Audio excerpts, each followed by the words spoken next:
The situation with Jaden Daniels is spiraling out of control, and RGII just dropped a bombshell that's got the entire organization shaking. But that's not even the half of it, because we've got explosive proof that the NFL straight up robbed our defense, and on top of that, last-minute roster moves that nobody saw coming.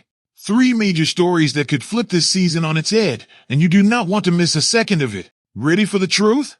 Because I'm about to break down exactly what's going on inside this franchise right now. History's repeating itself, and I don't know whether to laugh or cry watching what's happening with Jaden Daniels. After years of watching this team suffer through mediocre quarterbacks, we finally got our guy, the one who took us to the NFC Championship in his rookie year, and now we're staring down the exact same situation we lived through with RGII back in 2013. You remember that pain? I do. And that's why what Robert Griffin III just said has been keeping me up all night. RGII went on his podcast, Out of Pocket with RGII, and said something a lot of us have been thinking but are too scared to say out loud. The Commanders should sit Jaden Daniels for the rest of the season. Yeah, you heard that right. The RGII who tore his ACL and LCL against the Seahawks in 2013 is watching Jaden injure his elbow against the same Seahawks on the same part of the field after a Rookie of the Year season as the number 2 overall pick and Heisman winner. Coincidence? I don't believe in coincidences in this game. But here's what's really got me worried. RGII said, word for word, I think they should sit him. I think they should sit Jaden Daniels for the rest of the season. I know they're going to reevaluate him after the bye week, but if this team isn't playing for a playoff spot or something meaningful, they should keep him out the rest of the year. And I gotta ask you this, is he wrong? With a record of 3-7 and 5 straight losses, is it really worth risking the future of our franchise just to try and salvage a lost season? Let me tell you this, the difference between what happened with RGII and what's happening now with Jaden is huge, and even Griffin admits that. He said their situations really aren't even close.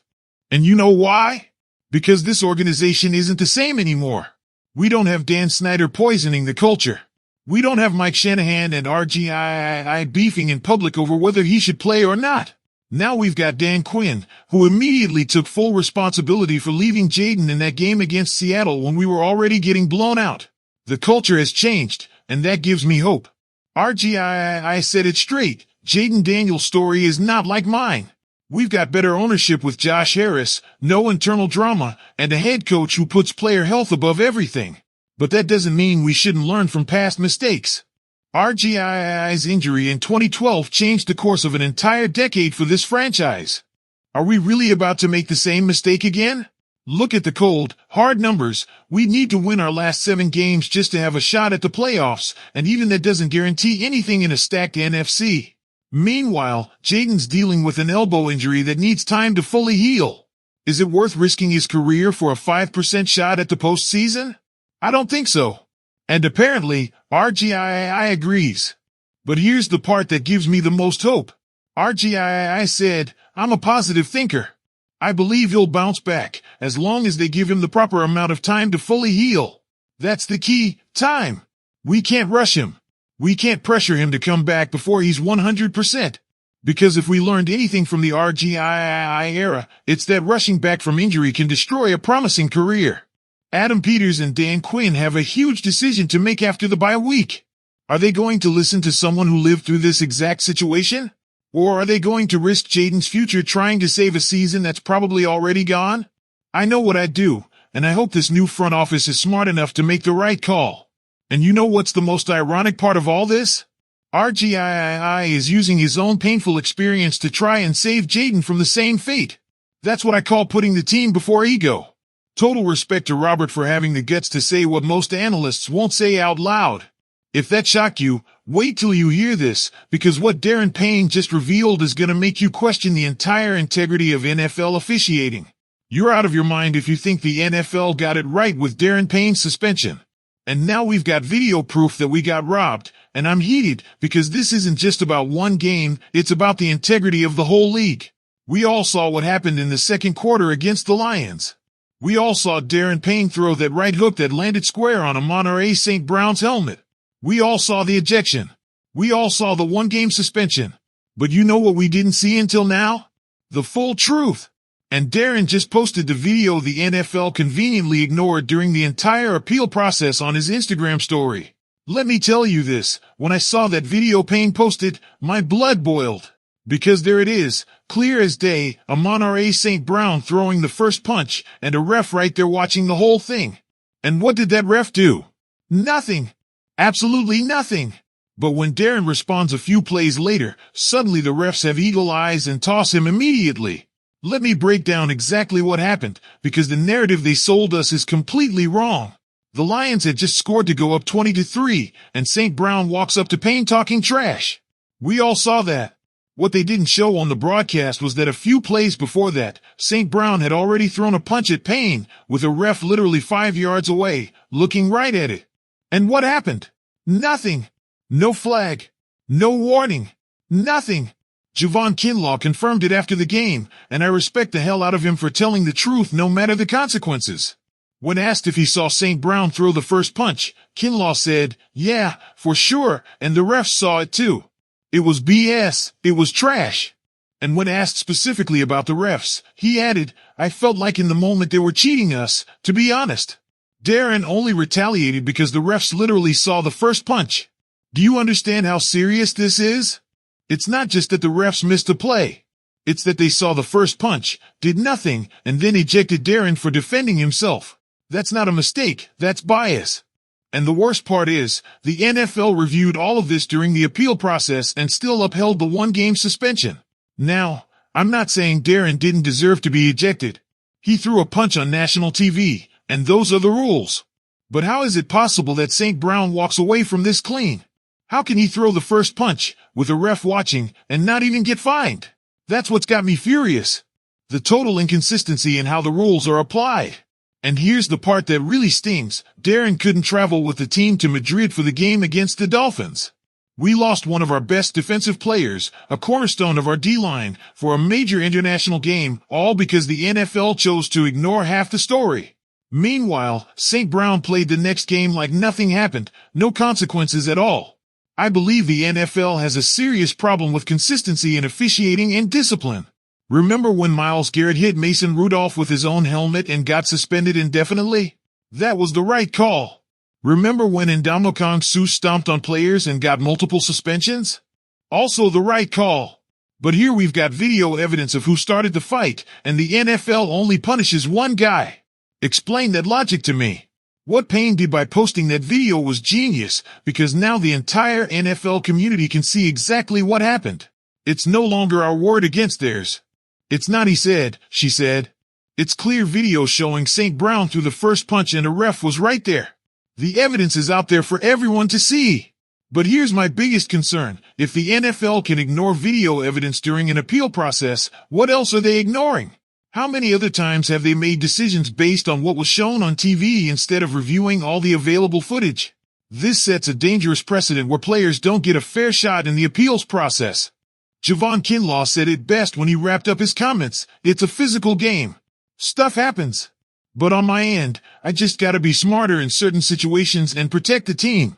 That maturity, that accountability, that's what we need. But we also need the NFL to do its part and enforce the rules fairly and consistently. So what now? The suspension already happened. The game against Miami is in the books without Payne. We can't change that. But what we can do is demand better from the NFL. We can demand they review all the video before making decisions. We can demand consistency in how they discipline players. And we can support Darren Payne, who clearly got the short end of the stick here. And just when you thought we were done with shocking news, we've got last-minute roster moves that are going to shake up our depth. Roster moves are never easy, but losing a promising cornerback for the rest of the season hits different. The Commanders just placed Trey Amos on injured reserve after he suffered a fractured fibula, and according to Nikki Jabvala, it's very likely his season is over. This is a tough blow to our secondary, especially since Amos had been showing real progress in his first 10 appearances this season.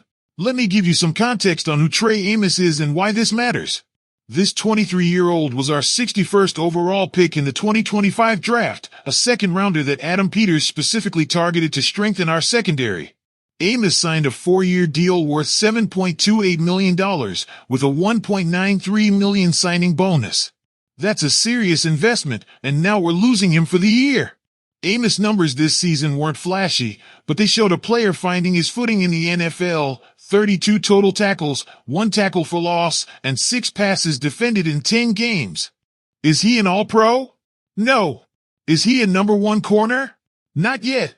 But he was a solid depth piece who was getting better every week, and in the NFL, depth in the secondary is everything.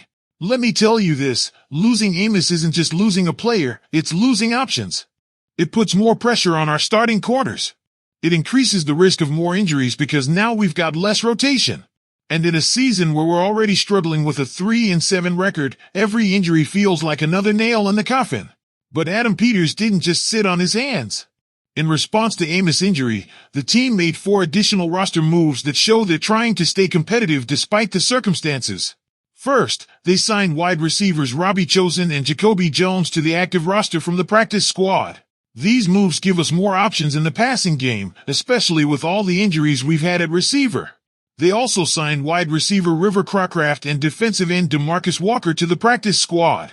These are depth moves, veteran players who know the system and can be activated quickly if needed.